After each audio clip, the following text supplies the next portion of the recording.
Romans chapter 12 would tell you that you need to be constant in prayer. Or as 1 Thess says, and I'm sure you're familiar with this passage, that you are to pray without ceasing. Or in the words of Colossians chapter 4, you should continue steadfastly in prayer. Or just real simply, Ephesians chapter 6, you got to pray at all times.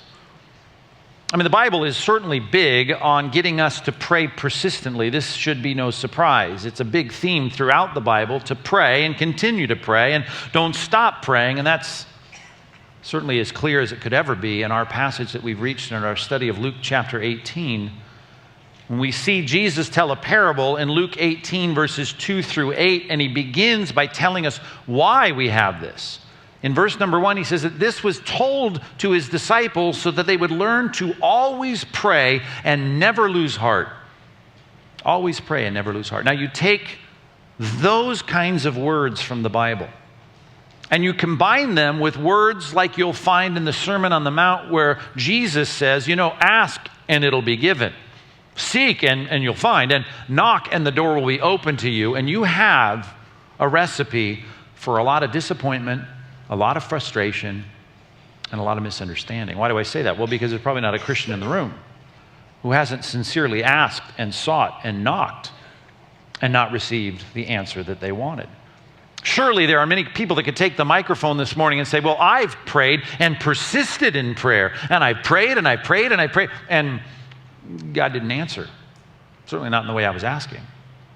I mean, this is a common experience among Christians, so we better understand what Jesus is getting at when he tells us to always pray and never lose heart. There's got to be some context. There's got to be some fine print. There's got to be some stipulations, some qualifications. Well, I mean, there has to be, and of course there is.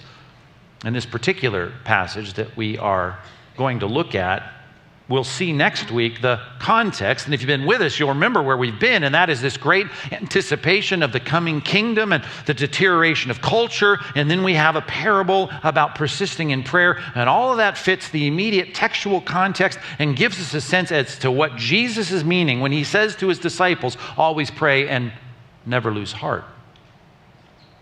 But as counterintuitive as it may seem, this morning what I want to do is not look at the immediate context. We'll deal with that next week. I want to look at this principle that is not unique among statements in Scripture to have you persist in prayer, along with the promise that if you do, God's going to give you what you ask for. We've got to understand that in its largest biblical context.